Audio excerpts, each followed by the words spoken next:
여호와께서 모세에게 이르시되 너는 돌판 둘을 처음 것과 같이 다듬어 만들라. 네가 깨뜨린 처음 판에 있던 말을 내가 그 판에 쓰리니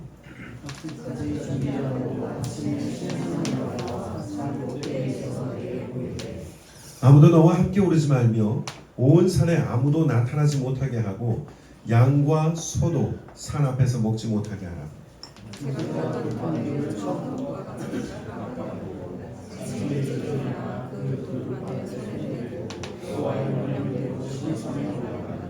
여호와께서 구름 가운데서 강림하사 그와 함께 거기 서서 여호와의 이름을 선포하실세.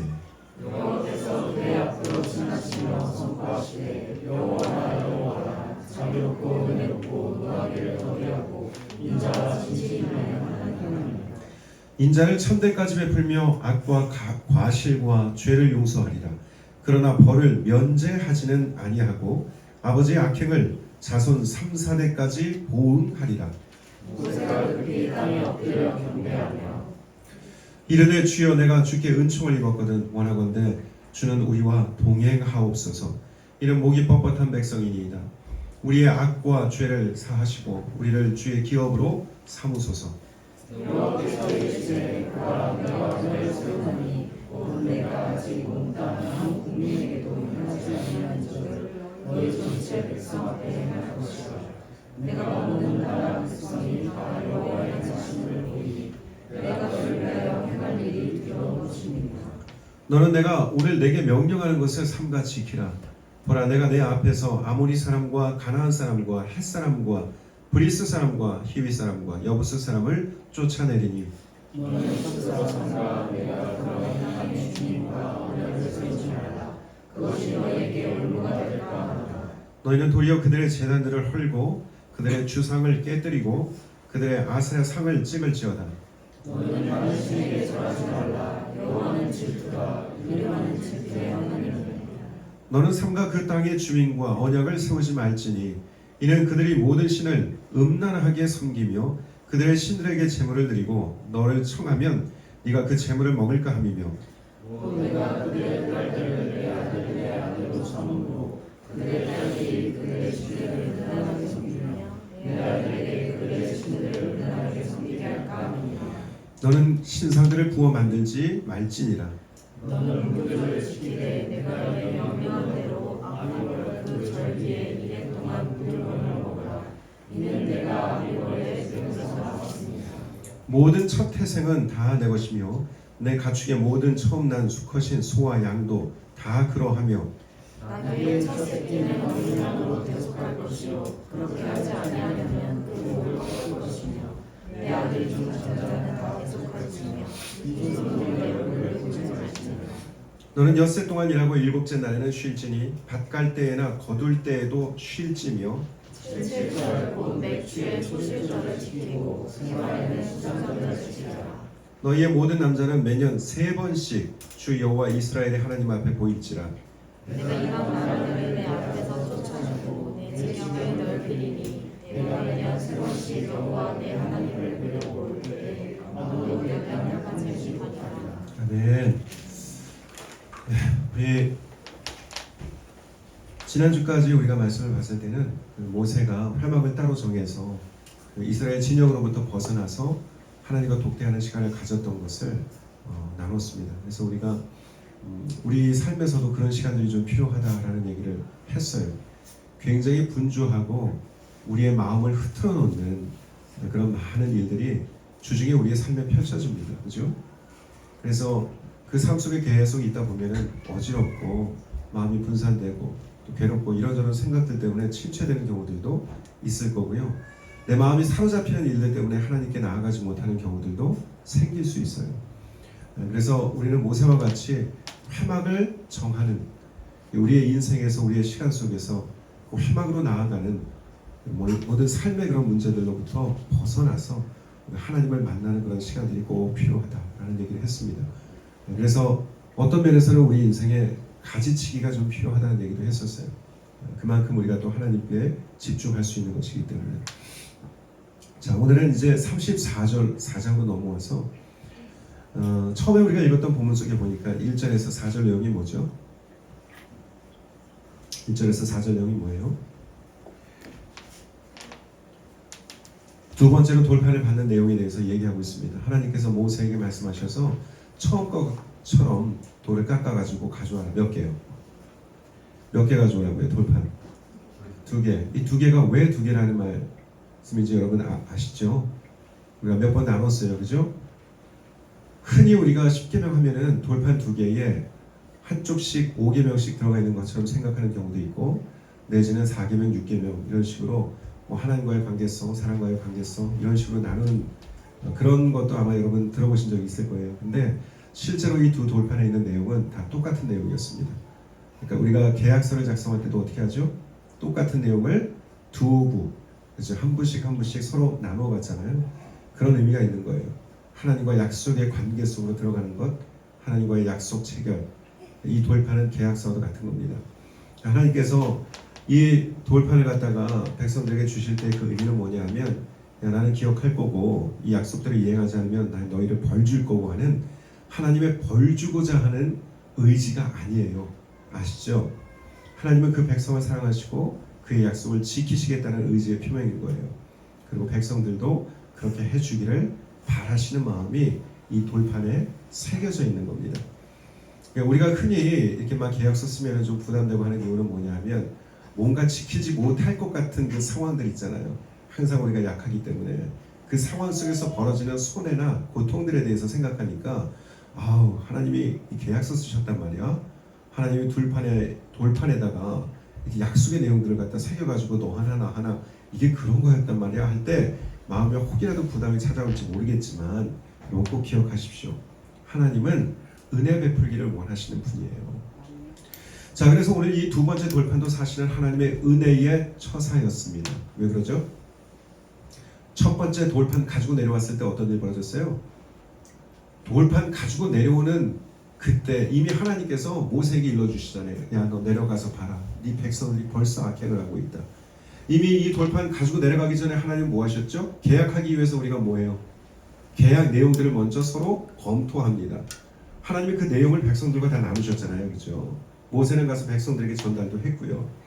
근데 아멘 아멘 했던 이 백성들이 벌써부터 우상 만들어 놓고 그거 하나님이라고 얘기하고, 그러니까 여러분 여기서 우리가 기억해야 될 게 뭐라 그랬어요? 우리는 의지가 박약하다, 유혹에 쉽게 넘어간다, 상황에 쉽게 넘어진다. 이거를 기억하자 그랬어요. 지금도 아셔야 돼요. 우리는 어떤 상황에 굉장히 쉽게 무너질 수 있는 사람들이라는 것을 알고 있는 것과 아무 생각 없는 것은 완전히 달라요. 이것을 알고 거기에 대해서 대비가 돼 있어야죠. 나는 의지가 약한 사람이다. 그러니까 스스로를 유혹에 노출시키지 마십시오. 내가 넘어가나 안 넘어가나 시험할 일 없다는 거예요. 무슨 말인지 아시겠죠? 괜히 막 유혹이 많은 곳에 가가지고 일부러 내 자신을 거기에다 두고 내가 여기에서 버틸 수 있나 없나 이러고 있다가 그 유혹거리들의 재미에 넘어가가지고 나도 모르게 하나님을 멀리하고 유혹에 빠지지 말고, 아예 그런 게 있을 때는 그 상황으로부터 완전히 벗어나는 게 지혜입니다. 그죠? 자, 어쨌든 백성들이 그렇게 참 약한 존재였고 하나님 앞에 벌써 죄를 짓고 있는데, 그럼에도 불구하고 하나님께서는 그들에게 두 번째 돌판을 제공하시면서 또다시 기회를 주고 계시는 거예요. 저는 이게 하나님의 은혜라고 생각합니다. 하나님은 기회를 주시는 분이에요. 아멘. 그래서 우리가 살아갈 수 있는 겁니다. 그런데 우리는 하나님의 이 은혜에 악용자들이 되지 않았으면 좋겠어요. 아, 하나님은 정말 많이 용납하시고 용서하시고 우리에게 기회를 주시는 분이고, 또한 회개하고 돌이켜 나오는 자들을 받아주시는 분인데, 하나님은 그런 분이잖아 라고 가볍게 생각하면서 그것을 악용하고 어디에 가서든 자기 마음대로 하면서도 말로 하기는 하나님은 기회를 주시는 분이에요. 언제든 돌아오면 받아주시는 분이에요. 라고 말하는 사람이 안 됐으면 좋겠다는 거예요. 알긴 알지만 살지 못하는 사람. 이 얼마나 안타까운 겁니까? 그런 사람들이 기억해야 될 게 뭐냐 하면, 하나님의 기회에는 유효 기간이 있다는 거예요. 영원하지 않습니다. 그래서 우리가 하나님의 그 인자하심을 악용하는 사람들이 되지 말자. 하나님 앞에서 겸허하고 겸비되어 있고 하나님 앞에 겸손한 사람으로서 하나님 법을 따라 살 수 있는 그런 사람들이 되었으면 좋겠습니다. 아멘. 그럼에도 불구하고 우리의 약함, 그렇게 살려고 해도 무너질 수 있는 우리의 그 약함에 대해서는 하나님이 어떤 분이다? 긍휼을 베풀어 주시는 분이다. 그러므로 우리는 그 은혜를 생각하면서 혹 실수하고 넘어져도 성령이 깨닫게 하시면, 죄를 자각하게 하시고 나의 잘못을 자각하게 하시면 그 즉시 어떻게 해야 되겠어요? 하나님 앞으로 다시 나아가시는 거예요. 그리고 회개하는 자들을 받아주시는 그 하나님의 품에 안기고 다시 한번 하나님 붙들고 살아가는 겁니다. 아멘. 5절 이하에 보니까 여호와께서 구름 가운데서 나타나십니다. 그리고 모세에게 선포하시는데 8절 이하의 내용이 그래요. 여호와께서 그의 앞으로 지나가시며 선포하시되 여호와라 여호와라. 하나님 스스로를 지칭하시면서 여호와라 여호와라. 자비롭고 은혜롭고 노하기를 더디하고 인자와 진실이 많은 하나님이라. 우리가 앞서서 봤던 그 기회를 주시는 인자하신 하나님을 하나님 스스로가 선포하시는 내용이에요. 여러분, 너희는 기억해라. 너는 기억해라. 나는 그런 하나님이다 라고 말해주고 계시는 거예요. 어떤 하나님? 자비롭고 은혜롭고 노하기를 더디하고 인자와 진실이 많은 하나님이다. 푸근하지 않아요, 여러분? 푸근하지 않아요. 그리고 그 다음 절에서는 이렇습니다. 인자를 천대까지 베푼다. 너희가 내 안에 머물러 사는데 부족함이 없다. 내가 너희들에게 은혜 베풀기를 정말 좋아한다. 천대까지 그 인자를 베푸는 하나님이다. 악과 과실과 죄를 용서해 줄 거다. 나는 그렇게 할 거다. 그 하나님의 의지를 표명하고 계시는 거예요. 그런데 그 다음 접속사가 뭐예요? 그러나예요. 아까 뭐라 그랬죠? 기회를 주시는 하나님. 그런데 그 기회가 영원은 아니에요. 한계가 있어요. 유효기간이 있습니다. 끊임없이 하나님 앞에서 범죄하고 우상 숭배하고 하나님의 법을 떠나 사는 그 이스라엘 백성들에게 선지자 보내가지고 하나님 계속 얘기해 주시잖아요. 그죠? 돌이켜라 돌이켜라 회개해라 나에게로 나오라 너희들의 악행을 버려라. 그거를 수십 년 동안 하세요. 그리고 너희들이 계속 그렇게 살면 너희에게 심판이 있을 거예요. 너희들 스스로 심판을 자초하는 그 심판을 자꾸 너희들에게 가져오는 삶을 너희가 지금 살고 있다. 계속 이렇게 두면 이 이스라엘 백성들은 정말 노아의 시대처럼 완전히 망가질 수 있는 거 아니겠어요? 그러니까 하나님께서 심판의 때를 정하시고 그 때가 임박하기 전에 계속 선지자를 통해서 얘기하시잖아요. 이게 하나님의 인자하심이에요. 그러나 심판의 그때는 다가온다는 말이죠. 그래서 이 이스라엘 백성들이 선지자들이 예고했던 대로 어떻게 됐어요? 포로가 되잖아요. 그죠? 그들의 나라를 상실하고 포로가 되어버리고 종되었던 곳으로부터 구원하여 낸 이들이 다시 종되어버리고 이런 어떤 결과를 또 가져오게 된단 말이죠. 그래서 하나님은 정말 인자를 천대까지 베풀기를 원하시는 분이에요. 그러나 벌을 면제하지는 않으셔요. 왜 그럴까요? 하나님은 공의의 하나님이시기 때문이에요. 죄를 지어도 잘못을 해도 그건 잘못이 아니야, 죄 지어도 괜찮아 라고 하시는 분이 아니라는 거예요. 하나님의 인자가 천대까지 이어지지만 그러나 악행에 대해서 하나님의 법을 무시하고 살아가는 그것에 대해서 하나님이 이것이 살 길이고 이것이 선한 길이고 이것이 너희들이 기쁠 길이다라고 제시해 주셨는데도 불구하고 명확하게 진짜를 말씀해 주셨는데도 불구하고 악행과 위법과 이 세상의 속성을 따라 살아가는 그 백성들에게 하나님은 공의의 하나님이시기 때문에 그들을 심판하실 수밖에 없다는 거죠. 그런데 여러분 중요한 게 앞에서 인자는 몇 대? 1000대. 뒤에서 지금 벌은 어떻게 한다고요? 3, 4대를 얘기하고 계시는 거예요. 이게 비교가 돼요? 비교가 안 돼요. 그러면 이 말씀 보면 여러분들은 또 어떤 마음이 생겨요? 저는 제 마음 가운데 조금 안심이 됐던 것 같아요. 하나님 인자를 천대 베푸시는 분이지. 그건 정말 셀 수 없는 이 크기를 측량할 수 없는 하나님의 은혜지. 그런데 악행에 대해서는 또 3, 4대를 얘기하시니까 그래도 하나님은 정말 인애가 많으신 분이야. 이게 좀 안심이 되는 거예요. 만약에 너희들이 심판받을 일 하면 너희들의 과오에 대해서도 벌도 1000대다. 아니 사람이 보복행위는 보통 어떻게 해요? 훨씬 더 많게 하잖아요. 앞서 인자는 1000대 그러나 너희들이 만약에 법으로 악행을 저질러 그러면 아버지 이후 3, 4대가 아니라 2000대까지 내가 너희들을 벌 줄 거야. 이런 하나님이시라도 진짜 너무 힘들 것 같아요. 왜 힘들어요? 우리 자신 너무 약하다는 것을 알잖아요. 그죠? 인간의 속성을 아는데 근데 하나님이 그런 분이 아니에요. 그러니까 우리는 하나님 앞에 가서 안길 수 있는 거예요. 하나님 죄송해요. 용서해 주세요. 회개하고 나아올 수 있는 그 담력이 이런 데서 나오는 거죠. 하나님은 정말 은혜 베푸기를 원하시는 분이다. 다만 우리가 생각해야 될 것보다 그러나 벌을 면제하지는 않으신다. 분명 우리의 악행과 과실과 우리의 위법함에 대한 대가는 있을 수 있다는 거예요. 근데 그게 보니까 아버지의 악행을 자손 3, 4대까지라고 얘기했어요. 아버지의 악행을 자손 3, 4대. 이러면 이제 우리는 또 생각해 봐야 되는 거죠. 우리 할아버지, 우리 아버지 어떻게 사셨지? 부터 생각해가지고 왜 여러분 가게에 얽힌 저주를 끊어라 뭐 이런 얘기도 있잖아요. 그죠? 이런 걱정도 되지 않아요? 네, 여러분 여기에서 말하는 이 아버지의 악행을 자손 3, 4대까지는 자손 2대나 3대가 하나님 앞에 올바르게 살아도 너희는 아버지 때의 그 과오 때문에 그 악행 때문에 벌받아 마땅하다라고 하나님 말씀하시는 게 아니에요. 무슨 말인지 아시겠죠? 아들의 행실이 너무 깨끗하고 너무 잘 살아요. 요시아는 개혁했던 왕 아니에요. 그죠? 물론 그럼에도 불구하고 줄곧 내려오던 그 죄악의 흐름을 완전히 깨뜨리지 못했어요. 그게 너무 컸거든. 개혁의 시대를 그가 주도했었고 개혁의 왕으로 살았지만 그 우상 숭배며 죄악으로 인한 그 흐름을 완전히 깨지는 못했단 말이에요. 결국 이스라엘 백성들이 자꾸 망가지는 쪽으로 가긴 했어요. 그러니까 이 악행의 흐름과 물살이라는 게 그렇게 무서워요. 그러나 그걸 끌어내는 자들도 있어요. 누구? 요시아 같은 사람들. 우리 그런 사람 돼야 되는 거예요.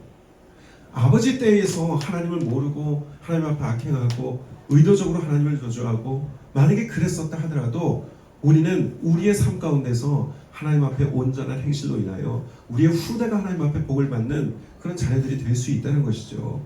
이게 놀라운 소망 아닙니까? 그래서 예레미야서에 보면 예레미야 30장에 아버지가 신음료를 마신다고 해가지고 아들이 쉬게 되냐 그런 얘기예요. 각자 저마다의 죄로 인하여 하나님의 벌을 받는 것에 대해서 얘기하고 있습니다. 그러니까 여러분 여기에 나와 있는 이 말은 그냥 덮어놓고 3, 4대가 아니라는 거예요. 무슨 말인지 아시겠죠? 하나님은 인애가 넘치시는 분이에요. 우리는 하나님 앞에 온전한 삶으로 인하여 하나님의 은혜와 영광이 우리의 삶 속에서 또 우리의 후대 속에서 이어져가는 삶을 살길 바라고 또 그런 삶을 추구해야 될 줄로 믿습니다. 8, 9절 넘어가니까 모세가 땅에 엎드렸고요. 주여 내게 은총을 입었 내가 주께 은총을 입었거든 주는 우리와 동행해 달라고 또 간절히 말해요. 그리고 오늘 본문 제목처럼 우리 설교 제목처럼 우리를 주의 기업으로 삼아주세요 이렇게 얘기합니다. 앞서서 어떤 일이 있었어요? 우상 숭배하고 금송아지 만들고 그랬을 때 하나님의 침묵선언 난 너희들 같이 가지 않을 거야. 그러나 약속은 지킬 거야. 내가 한 약속이니까. 가나안 들어갈 거야. 거기는 백성들 물리치게 줄 거야. 너희들이 들어가서 살 수 있도록 할 거야. 그러나 나는 동행하지 않겠다. 이게 하나님 선언이었잖아요. 너무 무서운 거예요. 모세는 이게. 너무 싫은 거예요. 왜? 하나님이 동행하지 않는 그들의 광야 생활과 하나님이 동행하지 않는 가나안은 아무 의미가 없다는 거죠. 무슨 말인지 아시겠죠? 결혼 생활 하는데 부부가 아무 대화 없어. 아무런 교제가 없어. 부부간에 아무 사랑 없어요. 이 결혼 생활이에요? 아니라는 거예요. 모세는 그렇게 지금 생각하고 있는 거예요.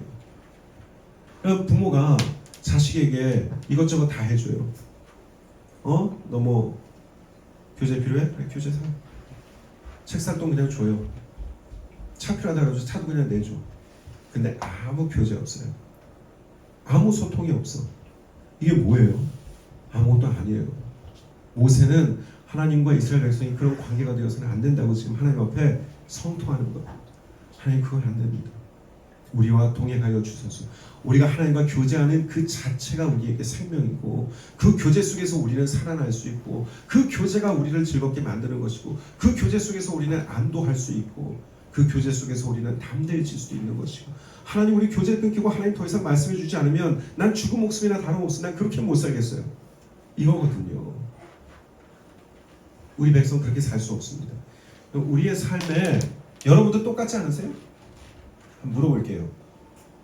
여러분 어떠세요? 하나님은 그냥 약속만 지키고 내 삶에 관여 안 하셨으면 좋겠다. 혹시 그러시나요? 뭔가 말씀하신 게 있고 하나님 축복 주실 수 있는 분이니까 축복은 주세요. 근데 내 삶에 너무 깊게 들어오지 마세요. 나는 그냥 나대로 나 좋을 대로 좀 살고 싶으니까. 혹시 그러세요? 그런 마음은 아니시죠? 근데 본의 아니게 그렇게 사는 경우는 없습니까? 그런 경우가 있는 것 같아요. 그렇지 않던가요? 나는 나 좋을 대로 살고 내가 좋은 것들 쫓아나가고, 그런데 하나님은 나를 복 주셔야 되는 분이고 나는 채워주셔야 되고 공급하셔야 되고 그런 분인 것처럼. 네, 여러분 정말 중요한 건 뭔지 아세요? 관계입니다. 관계. 하나님과의 관계가 우리에게 정말 중요한 거예요. 관계 속에 기쁨이 있어요. 그 소통함 속에서 은혜가 있어요. 즐거움이 있어요. 그 소통 속에서 살아나는 거예요. 이거 하나님과 우리의 관계는 사람과 사람 사이의 관계와 도 똑같아요. 아무런 소통과 교제가 없는데 그 사람은 존재하고 있어요. 이게 무슨 의미가 있어요? 무슨 영향력이 있어요? 거기에 무슨 기쁨이 있어요? 우리가 하나님과의 교제 속에서 얻는 기쁨이 하나도 없고 알지도 못하는데, 하나님은 계시라고 선언하는데 우리가 믿음으로 선포한다고 하는데 그게 무슨 소용이 있냐고요. 우리의 삶에 아무런 영향도 없어요. 하나님이 행여 무슨 일을 행하셔도 그게 하나님이 하시는 일인 줄도 모르고 밍숭맹숭 사는 거예요. 이게 뭐예요? 아무것도 아니에요. 그러니까 모세는 어때요? 하나님과의 관계 지속하기 위해서 하나님 앞으로 계속 나아가잖아요. 여러분, 우리가 그렇게 살아야 된다는 것을 말해주는 겁니다. 그리고 우리도 하나님 앞에 이런 고백할 수 있길 바라요. 당신의 기업으로 삼으세요. 여기서 주의 기업이라는 건 뭐냐면 특별한 몫을 얘기하는 거예요. 당신 거, 당신의 소유, 당신의 특별한 몫으로 여겨주세요. 이 얘기를 하는 겁니다. 우리가 하나님 앞에 이 마음으로 서 있기를 바랍니다. 축원드립니다. 아멘. 아멘. 14절 가보니까 이제 너희는 그 땅에 들어갔을 때 어떻게 해야 되는 거예요? 뭐 아모리 사람도 있고 가나안 사람, 헷 사람, 브리스 사람, 여부스 사람, 이 사람들이 원래 이 이스라엘 백성들이 이제 광야길을 걸은 다음에 들어갈 그 땅에 이미 거주하고 있는 사람들이에요. 근데 이 사람들이 지금 어떤 삶을 살고 있어요? 우상을 숭배해요. 그 우상은 뭐라고 했어요? 다 자기들의 필요를 따라 만든 신이에요. 특히나 이때는 농경생활 하잖아요. 농경생활 하면은 뭐가 중요해요? 태양도 중요하고 비도 중요하고, 그죠? 땅도 중요하고. 그러니까 거기에 해당하는 신들이 다 있었어요. 태양신, 비의 신, 땅의 신, 그리고 작물들을 풍성하게 하는, 풍성케 하는 신, 이거 다 주도하는 바알과 아세라, 다 그런 거예요. 아세라도 아세라 상을 보면 아세라 상 되게 웃기게 생겼어요. 한번 여러분 찾아보세요. 말도 안 돼요. 다 설명하려니까 약간 좀 부끄러워가지고 제가 얘기를 못 하겠는데, 하여간 찾아보세요. 목사님들이 이게 아는 사람들은 진짜 웃겨요. 그냥 얘기할까요? 아세라상에 가슴이 가득해요. 신상에 유방이 가득해요. 왜 그럴까요? 다 그때는 뭐예요? 그것이 풍성함을 의미하는 것들이었어요. 그러니까 우리에게 풍성함을 주는 신, 이렇게 생각하는 거예요. 아세라상 그렇게 만들어놨어요. 바알도 그렇고, 그리고 바알과 아세라의 어떤 그 관계도 되게 웃겨요. 한번 찾아보세요, 여러분들. 음란하게 신을 섬길 수밖에 없는 구조로 다 돼 있어. 그 우상 숭배 자체가. 그래서 어쨌든 하나님께서는 그거에 대해서 경고하시는 거예요. 얘들아, 비 누가 주는 거니? 비 하나님 주시는 거잖아요. 그죠? 태양이 누구로 인해서 존재하는 거예요? 하나님이시잖아요. 천지 만물을 주관하시는 분이 누구예요? 하나님이세요. 근데 이 사람들이 헛된 망상에 빠져가지고 보이지 않는 하나님을 보면서 섬기는 것이 아니라 그냥 눈에만 보이는 그 비, 태양, 실질적으로 자기들 피부에 와닿는 것들을 다 보면서 그게 우리에게 진짜 근원적인 어떤 신인 것처럼 착각하고 거기에 가서 절하고 거기에 가서 제사 드리고 하면 다 좋아질 것처럼. 얼마나 우둔한 생각입니까? 그런데 그러고 있는 그 백성들 쫓아가지 않도록 너 주의시켜라. 단단히 붙들어 놔라. 모세에게도 이제 그런 얘기를 하시는 거죠. 그러면서 하시는 말이 뭐예요? 나 여호와는 질투하는 하나님이다. 너 나에게 이 백성 당신의 기업 삼아달라고, 나의 기업 삼아달라고 너 얘기했지? 맞아, 나는 그렇게 하기를 원해. 그래서 내가 너희한테 처음부터 얘기했잖아. 너희들이 내 말을 따르고 내 말을 지켜 행하라. 너희는 내 백성이 되고 나는 너희의 하나님이 될 것이다. 하나님은 이스라엘 백성들을 그렇게 세우셔가지고 그들과 함께 하시면서 모든 이방이 그들을 보고 하나님께로 돌아올 길을 만들고자 하셨다니까요. 그러니까 정말 특별한 백성이에요, 이 이스라엘 백성들은. 그러면서 하나님은 질투의 하나님이라고 스스로 얘기하세요. 다른 거 가서 기웃거리지 마. 나는 질투의 하나님이다.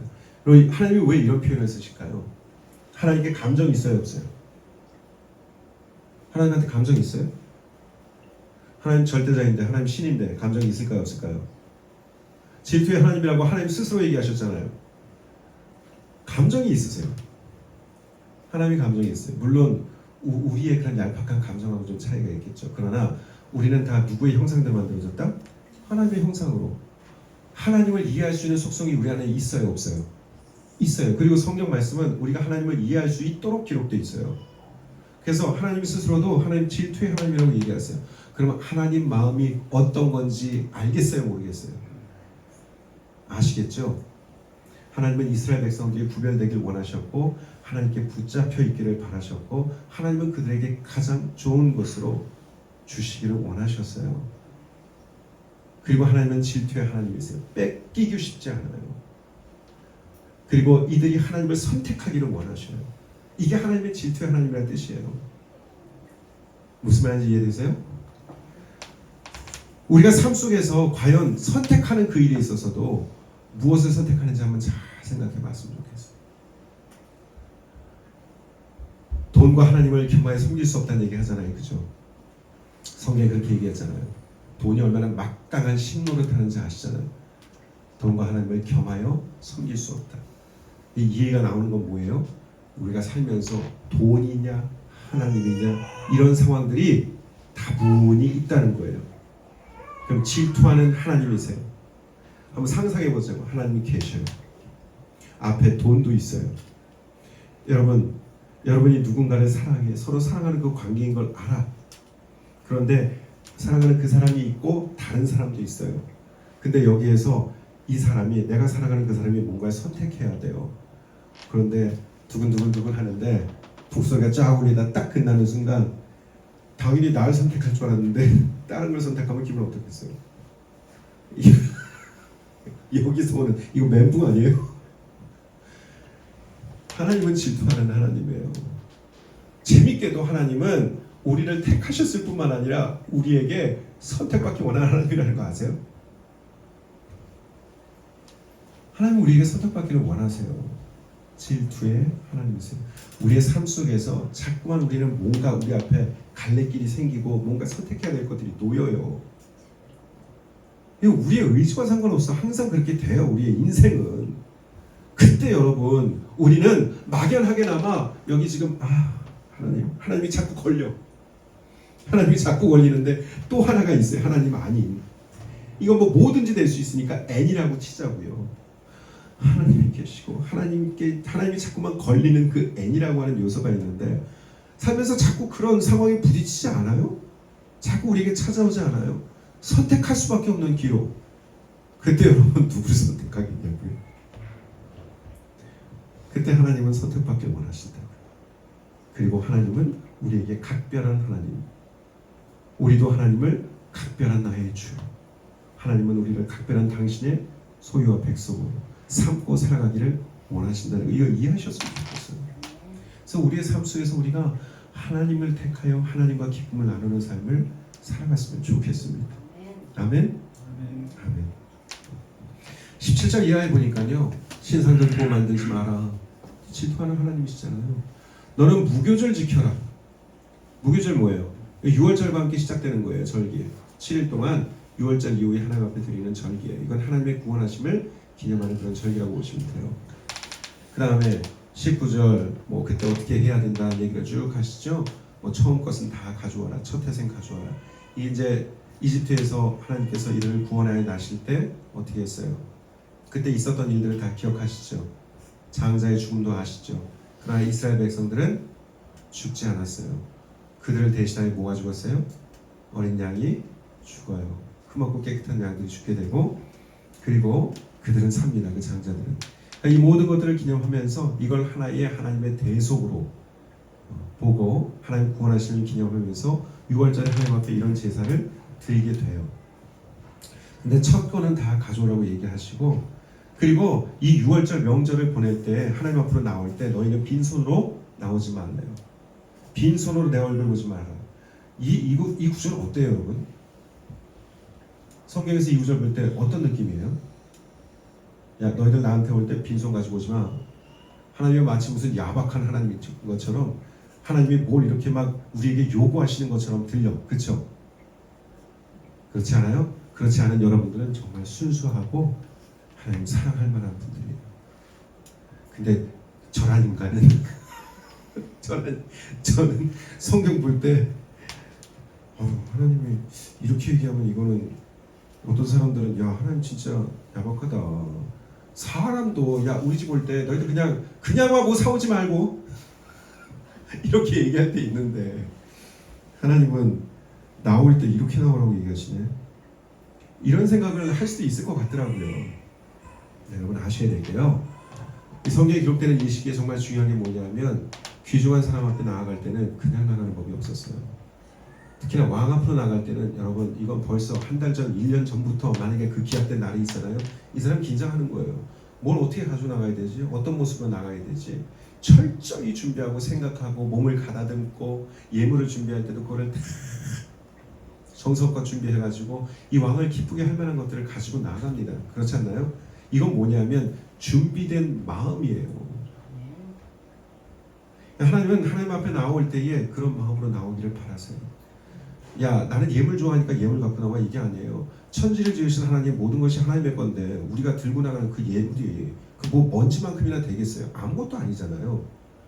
근데 하나님은 준비되어 있는 그 마음으로, 하나님을 사랑하는 그 마음으로 나오기를 원하신다는 거예요. 저는 이 부분이 항상 마음에 걸려요. 항상. 제가 예배드리러 올 때, 우리 요즘 문화가 그렇잖아요. 우리 문화 어때요? 굉장히 자유로운 문화 아니에요?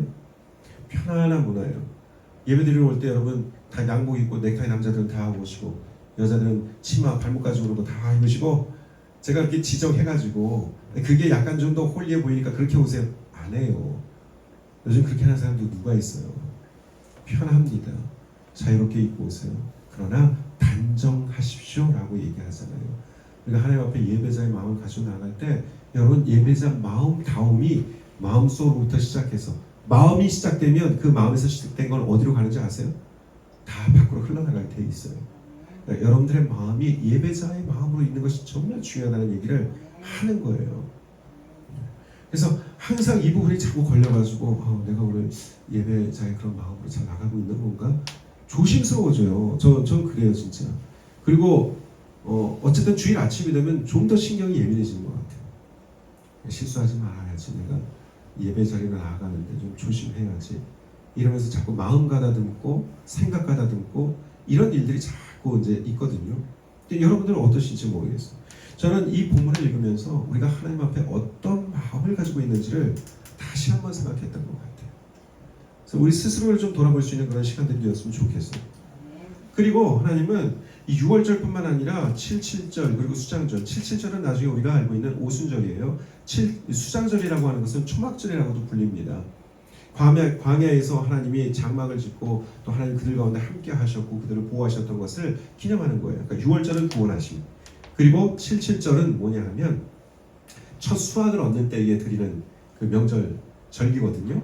하나님이 그들에게 공급하시고 함께 하심, 그리고 수장절 초막이잖아요. 그들과 함께 하시고 보호하심, 이런 의미가 다 들어가 있는 건데, 이 세 가지 절기만큼은 꼭 너희들이 지켜라 그러신 거예요. 그러니까 매년마다 이스라엘 백성들은, 유대인들은 이 절기를 지킬까요, 안 지킬까요? 지킵니다. 영원한 규례로서 그들 가운데 하나님 주신 거기 때문에 그들은 지키고 있어요. 그런데 여러분, 여기서 한 가지 생각해야 될 게 있어요. 이 절기를 어디에서 모여서 지켜요? 하나님이 지정하신 곳이 있어요. 여기서는 장막이 있는 곳이겠죠, 그죠? 성막이 있는 곳. 자, 이제 성전 시대로 가면 성전이 있는 곳이에요. 지금 이스라엘로 따지면 어디예요? 예루살렘. 그러면 명절 지키기 위해서 어떻게 해야 되겠어요? 딴 데 사는 사람도 예루살렘으로 모여야 되는 거예요. 하나님 지정하신 곳으로. 왜? 거기에서 내가 너희를 만나리라라고 하는 말씀하셨기 때문에 명절이 되면 거기로 다 모이는 거예요. 그러면 여러분 생각해 보세요. 이스라엘 땅이 저 위쪽에는 그때 단지파가 있었고 밑에는 유다지파도 있고 막 그랬잖아요. 그죠? 끝쪽에 단지파가 있어요. 가나안 땅, 이스라엘 땅 그 위에 보면 그러면 명절 때가 되면 저 끝에 있는 사람들도 어떻게 해야 돼요? 다 와야 돼요. 예루살렘 인근에 살고 있는 사람들이 있었을 거 아니에요. 특히나 뭐 이제 제사장 유력한 그 사두개파 막 제사장 이런 사람들은 다 그 근처에 어떻게 좀 살고 있었겠죠. 그죠? 다른 데도 물론 있었지만 그러니까 예루살렘 그쪽에 몰려있는 사람들 말고는 먼 길 와야 된다는 얘기예요. 근데 제사 드리려면 또 뭐 끌고 와야 돼? 가축도 끌고 와야 돼. 이런 일이 생기는 거예요. 그러니까 나중에 여러분 이게 이제 약간 퇴색되고 하면서 어떤 일이 생겼을까요? 가축 안 끌고 왔냐? 와가지고 사야 돼. 그러니까 시장 바닥 돼. 이러는 거 아니겠어요? 또 흠이 생겨 오는 동안에 그러면 또 흠 있는 제사 드릴 수 없으니까 와가지고 또 바꿔야 돼. 이러면서 나중에 시장통 되고 이런 것들이 또 아시겠죠? 어떻게 변질되어 가는지. 어쨌든 다 그렇게 와야 되는데 생각해 보세요. 3번이야 1년에. 요즘 같은 바쁜 때에 한번 이런다고 생각해 보세요. 사람들이 다 바빠.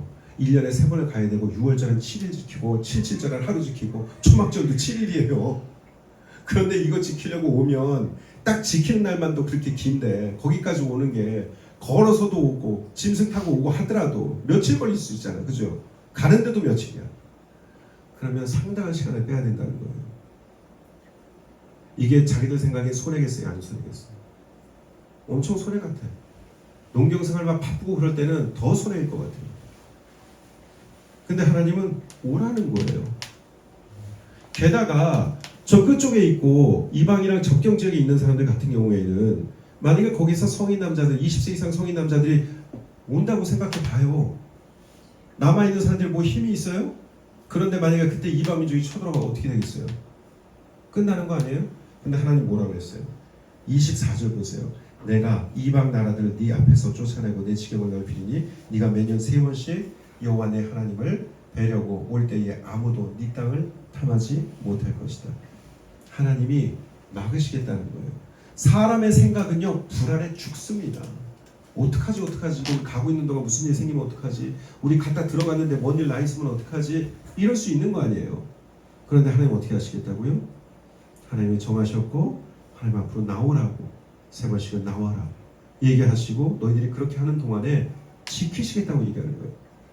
실제로 역사 기록상에서 하나님 명절을 쫓아가지고 이렇게 왔을 때 뭐 누가 침입해가지고 영토를 뺏어갔다는 그런 내용이 없어요. 오히려 그거보다는 이스라엘 백성들이 범죄함으로 인하여 스스로 영토를 빼앗긴 것들은 있었지만 그러니까 여러분 이게 참 신기한 거예요. 저는 이걸 보면서 우리가 하나님 앞에 예배하고 하나님을 섬기고 하나님의 영광을 위해서 뭔가 일을 할 때에 우리 시간 빼야 되는 경우들도 있고 우리 에너지를 빼야 되는 경우들도 있고 우리 물질을 빼야 되는 경우들도 있고 어떻게 생각하면 진짜 손해보는 것 같은 때가 있어요 없어요?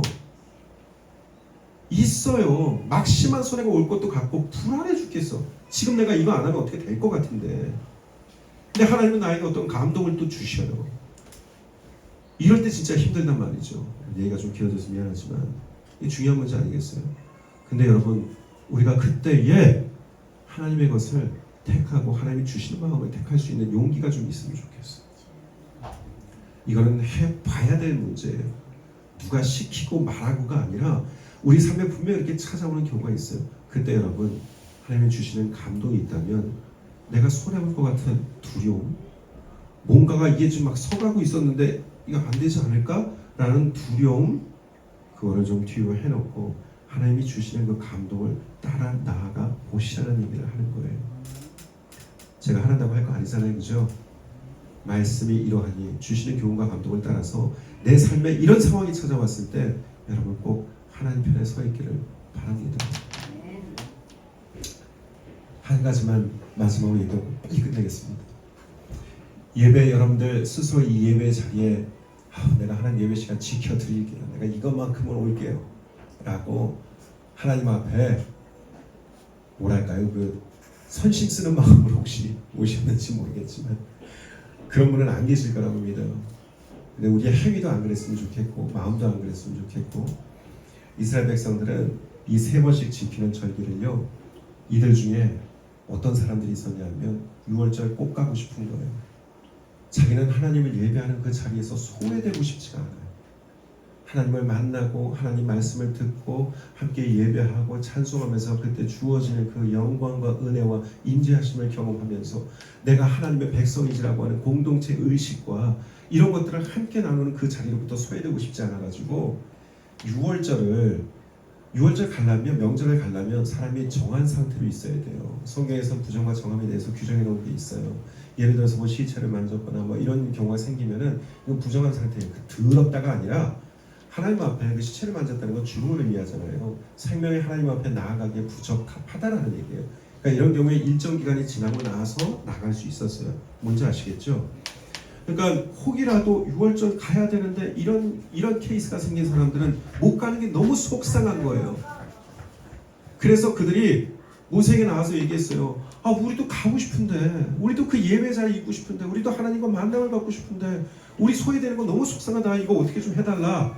라고 했을 때 하나님께서 그들 가운데 허락하신 게 뭐냐면, 그렇다면 정한 기일을 지나고 한 달 뒤에 다시 나오라는 거였어요. 그래서 이거를 두 번째 6월절이라고도 얘기합니다. 여기에서 느껴지는 게 뭐예요, 여러분? 사모함이에요, 사모함. 제가 어저께 그 홍성에서 우리 목회하고 있는 후배 목사님을 만나가지고 얘기하는데 그 교회에 이렇게 막 멀리서 오는 형제나 자매들이 있대요. 서울에서도 오고 이렇게 하는데 3시간 반씩 막 걸려서 오고. 근데 그 친구들을 좀 격려하고 위로하고 싶은 그런 마음이 있었는데 뭐라고 얘기해 줬냐면, 야, 예배가 언제 시작되니? 이렇게 얘기한 거죠. 예배요? 11시요. 아니야. 네가 하나님 앞에 나아가고자 결정하는 그 시간부터 이미 예배 시작됐어. 하나님이 그 예배를 받으시는 거야. 너 벌써 어제 네가 차를 타고 네가 오기 시작하고 너 벌써 그때 가기로 마음 먹고 했을 때 하나님 이미 받고 계시는 거다. 그 시간 동안 네가 하나님 앞에 드리는 그 예배를 하나님이 얼마나 기뻐하시겠니? 그랬다는 거예요. 그러면서 제가 우리 교회에 있는 그런 성도들이 많이 있잖아. 한 명 한 명이 다 떠오르면서 야, 하나님이 참 그들을 귀하게 여기시겠구나, 그런 생각이 들었어요. 그래서 우리가 정말 언제 예배가 시작되는지 우리 스스로 한번 잘 생각해 봤으면 좋겠고, 예배를 사모하는 자들이 됐으면 좋겠고, 예배에서 소외되지 않았으면 좋겠어요. 스스로 소외시키지 마요. 그래서 하나님 주시는 그 은혜 가운데 함께 가는 저와 여러분 되시기를 축복합니다.